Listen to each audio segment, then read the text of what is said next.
Dans cette vidéo, on va parler de la rencontre entre le président américain Donald Trump et le président chinois Xi Jinping. Bienvenue de nouveau sur Cactus. Ici, on parle de tout. On parle des actualités géopolitiques, des actualités politiques, on parle des faits divers, des sports, etc. Si tu es nouveau, n'oublie pas de t'abonner et d'activer la cloche de notification. Comme vous l'avez bien lu dans le titre, dans cette vidéo, on va parler de la rencontre entre le président américain Donald Trump et le président chinois Xi Jinping. Le président américain Donald Trump est arrivé en Chine hier, le 13 mai, pour une visite de 3 jours, du 13 au 15 mai. Dans cette vidéo, on va parler de beaucoup de choses sur la rencontre. Qui a initié la rencontre? Quels sont les enjeux? Quels sont les sujets qui vont être abordés lors de la rencontre entre les Chinois et les Américains? Et qu'est-ce que le président américain Donald Trump reproche aux Chinois? Et qu'est-ce que les Chinois aussi reprochent aux Américains? On va essayer de tout décrypter dans cette vidéo. Comme d'habitude, avant de commencer à regarder cette vidéo, n'hésitez pas à donner un petit like pour me donner de la force. Et c'est parti pour la vidéo. Parlons du déroulement de la rencontre. Le président américain Donald Trump est arrivé hier le 13 mai en Chine, précisément à Pékin le soir. Ce n'est même pas le président chinois Xi Jinping qui a été accueillir le président américain Donald Trump, c'est plutôt son vice-président Han Zheng qui a été l'accueillir. Normalement, la rencontre bilatérale principale est prévue pour les 14 au 15. Trump et Xi Jinping doivent se rencontrer aujourd'hui et demain les 15. Ils vont normalement visiter le Temple du Ciel et banquet d'État. Dans la délégation américaine, on a Marco Rubio qui est le secrétaire d'État, l'équivalent du ministre des Affaires étrangères, et le secrétaire de la Défense Pete Hegseth qui est l'équivalent du ministre de la Défense américaine. Ça veut dire qu'ils vont parler défense, ils vont parler guerre, ils vont parler diplomatie et autres, vu qu'il y a la présence de beaucoup de patrons américains au sein de la délégation américaine. Donc maintenant, parlons de l'initiative, c'est-à-dire qui est à l'initiative de cette rencontre. Au début, c'était un accord mutuel entre les deux pays, la Chine et les États-Unis. C'est-à-dire lors de leur rencontre le 30 octobre 2025 en Corée du Sud, lors du sommet de l'APEC. L'APEC, c'est la coopération économique Asie-Pacifique. Donc, c'est en marge de ce sommet-là que le président américain Donald Trump et le président chinois Xi Jinping ont organisé un sommet. Donc, à l'occasion de ces sommets-là, qui sont venus à s'accorder sur une visite entre les deux États. Donc, c'était une initiative réciproque. Il faut savoir que le président américain Donald Trump avait annoncé publiquement son intention de se rendre en Chine en 2026, initialement prévu pour le mois de mars, puis reporté de mars à avril, ensuite de avril maintenant à mois de mai à cause de la guerre avec l'Iran à la demande des États-Unis. Il faut savoir que le président américain Donald Trump voulait rester disponible à Washington au début du conflit. Donc, pour résumer, la Chine a lancé l'initiative formelle mais dans le cadre bilatéral convenu mutuellement à Busan, c'est-à-dire en Corée du Sud en octobre 2025, les deux parties voulaient se sommer pour stabiliser les relations, mais Pékin qui reçoit Trump au début. Normalement, le président Xi Jinping après doit se rendre aussi aux États-Unis. Alors, de quoi le président américain Donald Trump et le président chinois Xi Jinping vont parler? On va commencer avec le conflit en Iran. C'est-à-dire, qu'est-ce que le président américain Donald Trump reproche aux Chinois? Donc, quand on se réfère aux déclarations du président américain Donald Trump et son administration, reproche aux Chinois, c'est-à-dire la manque de pression sur Téhéran, l'achat de pétrole iranien, le soutien militaire et technique suspecté. Parlons maintenant de la manque de pression sur Téhéran de la part de la Chine. Le président américain Donald Trump veut que la Chine utilise son influence en tant que principal acheteur de pétrole iranien pour forcer l'Iran à rouvrir les détroits d'Ormuz, à lever le blocus et à accepter un cessez-le-feu durable. Le président Trump a même retardé sa visite en Chine en partie pour pousser Pékin sur ce sujet. Il a publiquement dit que Xi Jinping aimerait voir la guerre se terminer, mais exprime sa frustration quand la Chine n'en fait pas assez. C'est-à-dire quand il voit que la Chine ne met pas assez de pression sur l'Iran pour venir à tout ce qu'on vient de citer, qui est la réouverture du détroit d'Ormuz, la levée des sanctions, et plutôt la levée des blocus et à accepter le cessez-le-feu durable. En outre de ça, il y a aussi l'achat de pétrole iranien. Il faut savoir que la Chine reste le plus gros acheteur du pétrole iranien, malgré les sanctions américaines. Trump et son secrétaire du Trésor, Scott Bessent, ont même menacé des sanctions secondaires sur les banques chinoises qui financent cela, c'est-à-dire qui financent l'achat du pétrole iranien.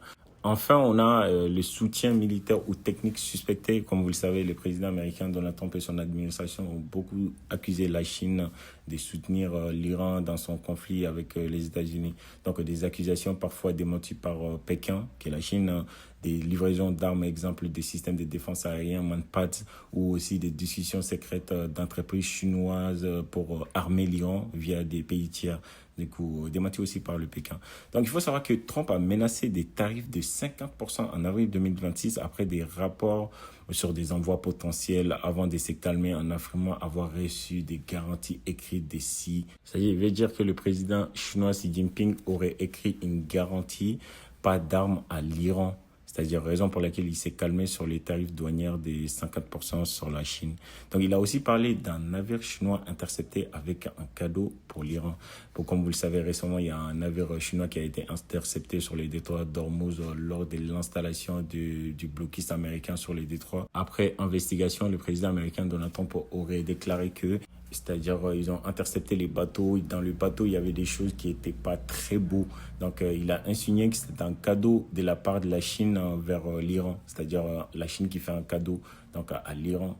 Donc, dans ces contextes, les gens vont insinuer que le président américain Donald Trump déclare que la Chine aurait fait un cadeau. Donc, dans les navires, il y avait un cadeau de la part de la Chine vers l'Iran. Donc, comme vous connaissez tous la politique du président américain Donald Trump, des fois, il alterne entre le chaud et le froid, entre la fermeté, des fois entre la coopération. C'est-à-dire, des fois, il fait des déclarations comme quoi on n'a pas besoin d'aide de la Chine, on gère.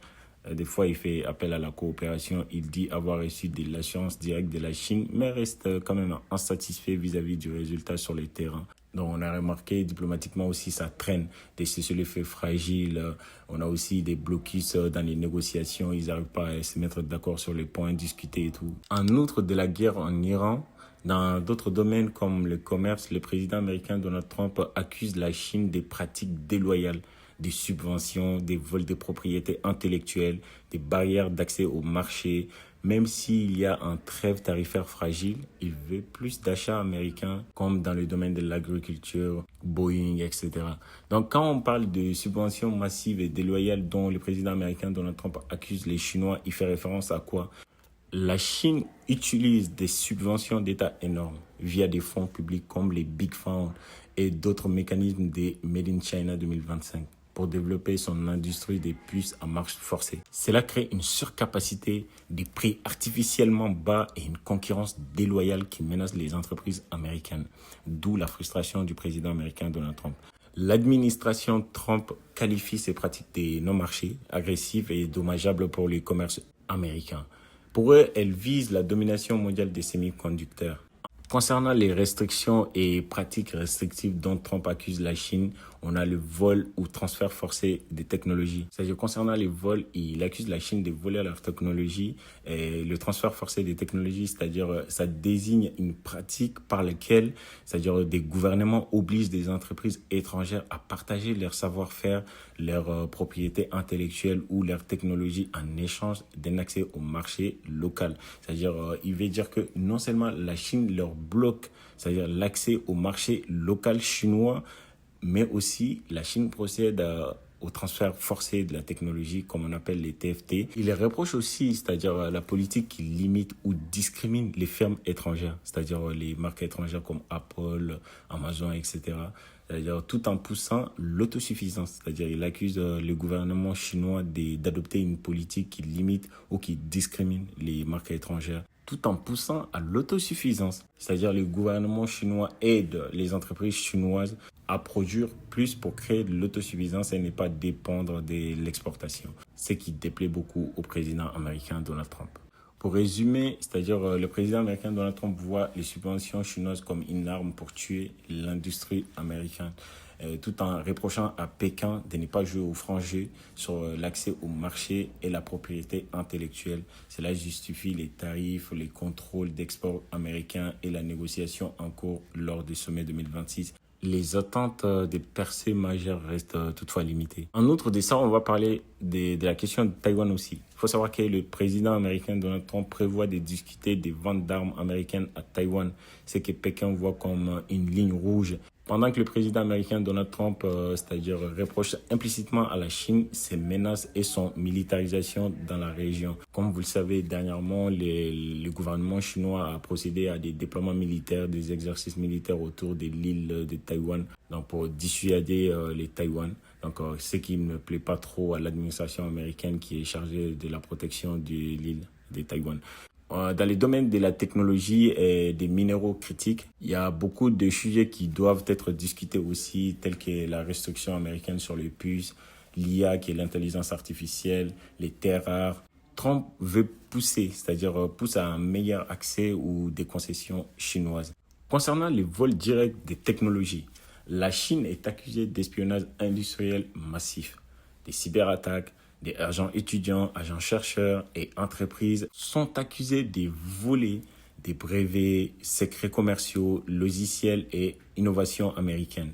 Donc, concernant aussi les transferts forcés des technologies, les Américains, c'est-à-dire les entreprises américaines qui veulent accéder au marché chinois sont souvent obligées de former des joint ventures, c'est-à-dire ils sont obligés de former des Chinois avec des partenaires locaux et de céder aussi leur technologie, brevet ou savoir-faire. C'est une condition implicite ou explicite pour obtenir licence, autorisation, etc. Ce qui peine beaucoup les Américains. Cela permet aux Chinois d'acquérir, c'est-à-dire cela permet à la Chine d'acquérir rapidement des compétences sans payer les vrais prix du développement. C'est-à-dire juste pour que les entreprises américaines arrivent à s'implanter, c'est-à-dire avoir la licence et l'autorisation pour s'implanter en Chine, ils sont obligés donc de former des joint ventures avec des partenaires locaux et aussi céder leur technologie, brevet ou savoir-faire aux Chinois. Donc, ce qui est beaucoup plus avantageux aux Chinois.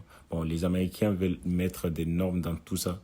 Il y a d'autres pratiques dont les Chinois sont accusés d'une faible protection des brevets étrangers en Chine, c'est-à-dire des contrefaçons massives, des jurisprudences favorables aux entreprises chinoises, même si les entreprises chinoises possèdent à la fabrication des contrefaçons la jurisprudence qui leur est favorable à les permettre de se la couler douce. Donc, en outre, on a aussi des subventions d'État qui favorisent les champions nationaux tout en profitant des technologies volées. Donc, selon les infos, les technologies volées, c'est-à-dire l'utilisation des technologies volées, ont permis l'accélération des programmes comme Made in China 2025, semi-conducteurs, intelligence artificielle, aéronautique, etc. Pour résumer tout ça, le président américain Donald Trump estime que ces pratiques coûtent des centaines de milliards de dollars par an à l'économie américaine et détruisent des emplois et menacent la supériorité technologique des États-Unis. C'est un des piliers de sa guerre commerciale depuis 2017 et reste un sujet majeur lors de ses sommets de mai 2026. En somme, Trump voit la Chine comme un acteur qui ne respecte pas les règles du jeu. Entre guillemets, lui-même, il dit qu'il nous vole notre futur et exige les protections, plus d'ouverture et moins de vols. La Chine nie systématiquement les accusations en parlant de calomnie ou de concurrence normale. Alors, on va suivre la suite de la rencontre, qu'est-ce qui va en découler, c'est-à-dire les conférences de presse, les avancées dans les différents points qu'on vient de souligner. Donc, si vous avez bien compris la vidéo, n'hésitez pas à me donner de la force dans le commentaire. On se retrouve pour une nouvelle vidéo. C'était Cactus, prenez soin de vous et à la prochaine.